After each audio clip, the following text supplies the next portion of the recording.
Hello everyone. For today's very important video, we are talking about the most important topic that are driving markets today and what it all tells us about the coming AGI disruption. So I'm going to share my screen. Let's see if YouTube allows us to do that effectively. And here we go. So I want to talk about a post I did on X today where I summarized a bunch of very important things and got very good feedback. And it gives us a little bit of strategic overview over the Tesla stock action, the coming earnings call, and of course, robotaxi launch and what it all means for investors. And at the same time, put in juxtaposition to that the tariff negotiation and the Trump disruption and the next new alignment of the economy to this great Trump plan, or maybe how it all fails. So how is it all connected? This is what this post is all about. And I started it with saying there's a lot of frustration with Trump and also independently with Elon and Tesla, the fan base building up with all the respective supporters. And here's my quick take on what is happening and why these two things are kind of related and can be seen as two parallel layers of reality that are clashing and explaining very important things on a very big picture level. So as investors, and I'm talking to you guys, mostly as investors who are either interested in Tesla or interested in the markets in general, in the macro transformation that we are seeing. For both instances, what we are seeing is that, a lot of things are happening right now. And, people are frustrated because the market is down. Tesla is down a lot since December 17th. S&P, NASDAQ are going through a very difficult and rough situation. And most of us are just frustrated. Why are the stocks down? Why is the market? Why is this all necessary? What is Trump doing? Did he lose his mind? Like, why is he screwing with us like that? And also Elon, why is he always promising robotaxis coming? Is it really coming? What happens if it fails in June? What if it gets postponed? Are we completely screwed? Now, this situation of an investor mindset, where even if you're a strategic investor, you get very frustrated if the stock or the market is down for multiple months, is kind of in conflict with people like Trump and Elon's perspective and time horizons. And I want to go into why this is very important. What I'm talking about is here, number 3, that this perspective difference, the timeline difference, is how Trump has to think about the world, what he wants. He wants his legacy to be good. He wants to make America great again. He understands that he has to realign the global economy. This misaligns him with our short-termish perspective, where we get mad over the next 3 months if something goes wrong. Why do we have to get dragged through this terrible, mini bear market, or maybe even a real bear market? And so I want to go through these two layers, starting with Trump, specific to Trump and markets. The administration tries to construct a major realignment of the world economy. We have to understand that. That is what Trump is trying to do here. Now, we can fight over if he's doing it the right way or not, but, that's above most of our pay grades, by the way. But we can observe he wants to have a realignment of the entire world economy. This is not a small little thing. It's a very big thing, an end of a giant super cycle of 70 years or something like that. The US has to even out the trade balances, which requires hard leverage in the form of tariffs in its negotiations. These negotiations are very complex, right? We are talking not just about tariffs, trade barriers and all kinds of things have to be tackled with, and you can't do that without leverage.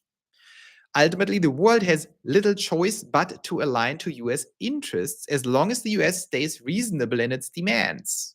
Why? Because the United States is the biggest market, and everyone is reliant on selling their goods and services to the United States, because the United States is still over 30% of the entire global consumption. So if you're Germany, if you're Japan, if you're China, you cannot easily survive without the United States. So the US has strategically an advantage in this entire asymmetry.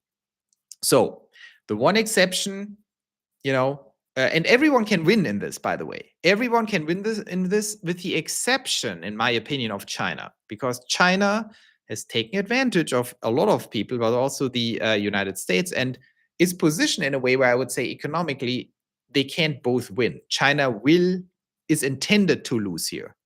And that creates a little antagonism that we have to face, as investors and market analysts. So that is going on with Trump. He needs to realign the entire world. He needs to even out the trade balances. And a lot of experts agree actually on that. And it is going to be a rough time because China can't really win this. And that means we have an antagonistic situation. Now, and you will see in this little live cast here, you need to hold two separate, for now, parallel thoughts or lines, argumentation lines in your mind. One is Trump and the United States, and the other is Tesla. And you will see in the end how this all leads together. So let's talk about Tesla for a minute. What happens with Tesla? Tesla is now at the announced transformation from a car company into an AI company. And that is a very, very fundamental transformation. In a way similar to this big realignment of the world that Trump intends on a maybe smaller level for one stock, Tesla wants to become something else than a car company, not just in theory, but in reality. And the key to that is the launch of Robotaxi in June in Austin, which would start a new era of autonomy, autonomous transport, that is a $7 trillion opportunity worldwide and would eat up everything that is transportation. So it is a very fundamental transformation. And of course, you're not a car company anymore. You're an AI company with autonomous vehicles. And specifically to Tesla, I said, I was the one on YouTube warning that I have my problems with this timeline. Because to this day, today, which is like 8 weeks away from June, we have not seen any version of AFSD that actually is ready for autonomy. Now, I'm a big fan of version 13, and we see a lot of YouTubers saying how amazing these Tesla vehicles are and, that they drive themselves. The fact is they are not close to full autonomy. So when people say, YouTubers, oh, I had 3 long drives from San Diego to LA and back to my garage with only 1 intervention or something. Well, that's not enough. You need no intervention on 1 million of these drives to be fully autonomous. Because every single intervention means you have a crash if there's no driver. So there's a problem here. But at the same time, I am seeing exponential progress in AI at large, which implies there's also exponential progress in Tesla. And we saw that from version 12 to version 13. So if you have version 14 coming out maybe in June, that could be a great leap. But is it enough to get from these 3 long drives to 1 million? I'm pretty sure it's not. So when we look at this as investors, and I will tie it back into the bigger Trump picture in a minute, but when we see that and see, everyone talking about June, I think with a lot of leaps of faith, I would give it a 30% chance that June actually works. Now, I'm not saying there's a 30% chance that we launch in June. I think there's a much higher chance. But there's a 30% chance this launch actually goes well, is what it's promised to be. Full autonomy, no drivers, maybe cyber cabs, ride hailing, and just works. I think there's a 30% chance. There's probably a 90% chance that they launch, but only a 30% chance they launch in a way that everyone expects. Which makes some people already mad at Elon. Why are you promising that? We are buying the stock, we're buying Leap's options, and then this happens, and then we get slaughtered, right? We go to 150 or whatever if the market is disappointed and say, are you kidding me? What is this? So for Tesla shareholders, that means the odds of a very tough time ahead are higher over the next 6 months than that of a run-up. I've been thinking more about this. I think, if I put my neutral hat on, is it really likely that we just launch in June and the stock goes to 1,000 because suddenly we have robotaxis? I think that's not very likely. I think what's more likely is there's some form of delay, some form of disappointment, because it just doesn't match the trajectories to what we actually need. But at the same time, I think the odds that Tesla hits $1,000 in 2026 or within the next 12 months are very high. Because if there's a hiccup and a delay in robotaxi launch in June, it doesn't mean that Elon is not strategically correct that this is happening and that this is happening kind of now, only that now maybe not be June. It might be a little later. So how is it all related? Well, let's first look into this disaster scenario or worst case scenario for Tesla to understand why this is related to the frustration the macro people have with Trump. Why is Trump dragging us through this annoying tariff realignment that can actually create a bear market? Let's be honest. It could be an 18 months bear market we are looking at on a stock market level. Bear market means not a crash, but we're just, dinging around right here and not really going anywhere for 12 months or something. So on Tesla, similar things are true. Why is Elon saying this? If he can have that problem in June, I think it's more likely than not that we have the problem. In a worst case, FSD gets delayed or is not compelling. The affordable car is actually canceled. It's just stripped down versions of Model 3 and Y. China tariff war leading to major delays in Tesla Semi. And suddenly you have a stock going to 150 in August instead of 2,000 because everyone is pulling the rug saying this has all failed. Are you kidding me? But the upside would still be $1,000 on a 12 to 18 months level. Doesn't change much strategically, but I tell you, tactically, we would all feel extremely bad. It would feel like a complete disaster for shareholders. So we have to put ourselves into Elon's shoes before we get mad. I'm not saying, by the way, 150 happens, but it's definitely in the cards, right? So if that happens, everyone would get mad at Elon. But Elon's perspective on the timeline and the future, while we are focused on June, then get super frustrated if something happens and say, oh God, how long does it take? The stock tanks, it's July, it's August, it's September, everyone freaks out. Again, similar to Trump. Oh my God, he gave 90 days. Now we have 90 days. I hope this works in July that the tariffs are being negotiated. Are you kidding me? The realignment, renegotiation of the entire world economy, do you think that happens in July? No, there will be more hiccups, more problems. But Trump thinks, who the hell cares? The midterms are end of next year. I have more time. He also thinks, I'm not getting reelected anyway. I need to leave a legacy and restructure this world and save America. That is more important than some people getting mad at me. Elon thinks the walls are closing in on Tesla as an EV company. Tesla cannot survive as a pure EV company, in my opinion. And Elon also understands the walls are closing in on all car companies. This is going to be a shit show. Pardon my French. It's going to be a disaster because China has overcapacity. BYD is barely profitable, and most Chinese companies are not profitable. The Germans are toast, the Japanese are toast. EVs will be a bloodbath. You need to get the hell out of that market. Everyone who stays in EVs will be slaughtered, in my opinion. The Chinese will win a tactical victory and then slaughter themselves. It's a bad business to be in. So Elon understands this, and Elon says also it's boring. I want autonomy. I want an AI company. I want abundance. I want robots, and I want robotaxis.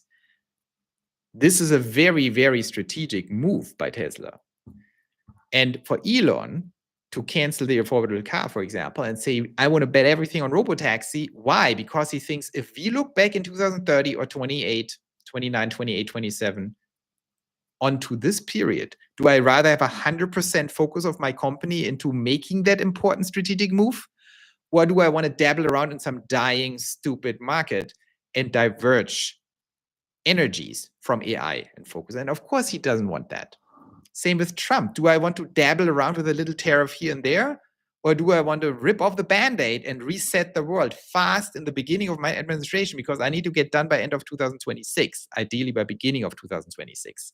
Rather a little turmoil and problem and chaos now and creating a big opportunity. In both cases, we as investors and analysts of the markets need to calibrate our perspectives and timelines to that of the people in charge. We need to calibrate our brains to Elon and Trump. And with calibration, I mean specifically the timelines. If you have a narrow-minded tunnel vision on June and then get pissed off that your stock dives to 200 or 150, I'm not saying this happens, but there is a significant double-digit % chance that this happens. Rather than doing that, you have to zoom out, and put your Elon hat on and says, for Elon, the question is, did we succeed in transforming Tesla into an AI and robotics company before the implosion of the entire EV market in 2026 and 7 or not?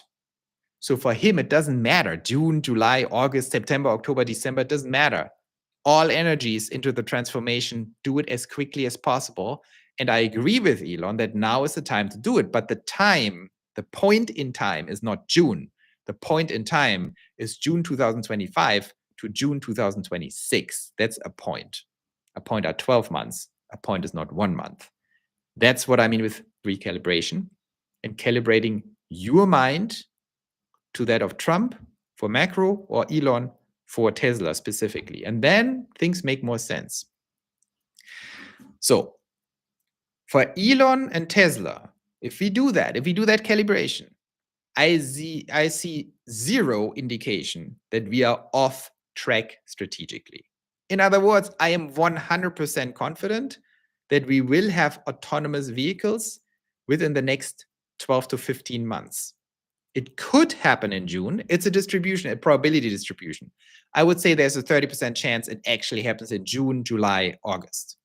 But there is a 95% chance, not zero, not, I would say like there's a 95% chance it happens by June 2026, in any point in time, which is more, that's all we need. Once that happens, the stock goes to probably $1,000.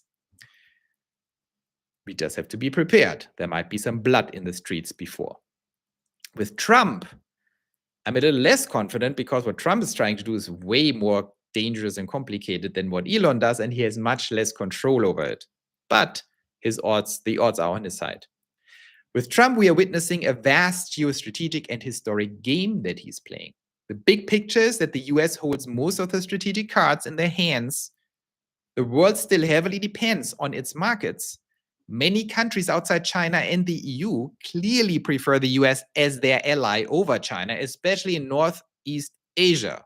Think about Korea, Japan, Taiwan. Do you really think it's even up for debate for them who's their ally and who's their opponent? No, there's no debate. That's why Japan sent the delegation and Trump himself met the delegation, which was very special this week.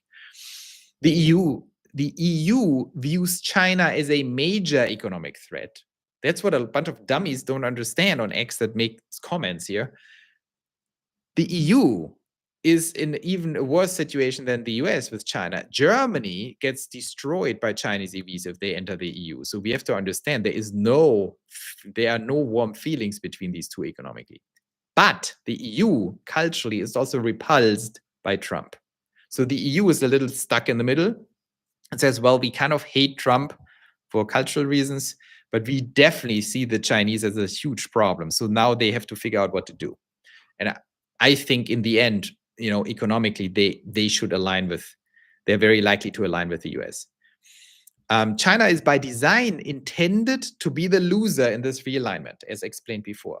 So what do I mean with that? Trump has a world map and his team, they understand, well, we put pressure on everyone, we negotiate, there will be win-win situations across the board. The US wins a little more, but they also all win. With the exception of China, because China is by design of this grand plan, the loser in this realignment, which of course is highly antagonizing. If you go into a situation and basically the other side knows, okay, the only thing I can do here is lose, they're not going to be very happy and they're going to create problems. And so, I will respond to you guys later and go through the comments. But for now, I want to finish the thought. We had a good NVIDIA comment here. But here's the point. China cannot survive a prolonged trade war and is clearly in a weaker position. There's a lot of debate all over the place. Oh, China is so strong, blah, blah, blah. It's like, it's economics. It's very simple. The trade imbalance is very clear. China has the short end of the stick and has a huge problem, and that problem is much bigger than the US has in this situation. However, so that includes economic disruption and social unrest growing much faster in China than in the US in that current situation. So the clock is ticking faster for China than the US, but it's ticking on both sides. At the same time, China can wreak severe havoc on the US and world economy in multiple ways. Rare earths restrictions are just one example. I don't know if you guys know that, but 90% of all rare earths come through China refinement, and they are being used in missiles, in aerospace, in rockets, in magnets. So all that high-tech stuff, including a lot of defense stuff, is coming through China, 90% of the world supply, where you really ask yourself the question, who was so dumb to allow that to happen? Like, you want to potentially, wage a war against a country that controls a bottleneck of 90% of key ingredients for your defense technology. That's just stupid. But back to Trump. Different from Tesla, this game is much less under control, and there are multiple tail risks for Trump. So while in Tesla, I have a very high confidence, Tesla is exactly on the right strategic, if you zoom out, on a 1-year strategic move here, and it's very, very unlikely to fail. With Trump, it's a whole more complex situation. And there are many tail risks that Trump cannot even really control. Lasting economic damage, if this goes on for too long, if China goes really rogue, that can create real havoc in the economy, in the global economy. To a hot war over Taiwan, which would be very bad. It's unlikely, but can happen. The control, no one has full control over the situation. I do think the Trump administration understands that, but chooses to accept these risks after reviewing the alternative. That's very important. The certain US decline and loss of global leadership. I do not think at all that the Trump admin and their advisors are dumb at all. I think they made a calculated risk here, and they know if we do not do that with precision, or not precision, with decisiveness right now, and trigger this whole domino effect and try to handle it, the alternative is decline, guaranteed decline of the US, and that is not an option for them. I think they're doing the right thing, actually, even though they are taking these tail risks. They also have to do it a little crude and a little fast, because you need to do something. You can't dabble around in things like that. So I'm actually impressed by them. I'm impressed by the vision and the guts they have. And I think they understand they're taking risks, real risks. But I think it's the rational thing to do. And I hope it all works out. The bottom line here is, number 9, the bottom line. Here's the bottom line. We have entered a period of global conflict and great turmoil. Let's not sugarcoat it. This is not a Trump mistake. It's also not just a calculated risk. If you zoom out on a 70-year time scale, we are at the end and the disruption point of a giant cycle. This has Bretton Woods dimension, the whole thing. This is a fundamental time of global conflict and great turmoil, because the world needs to get restructured, and that will hurt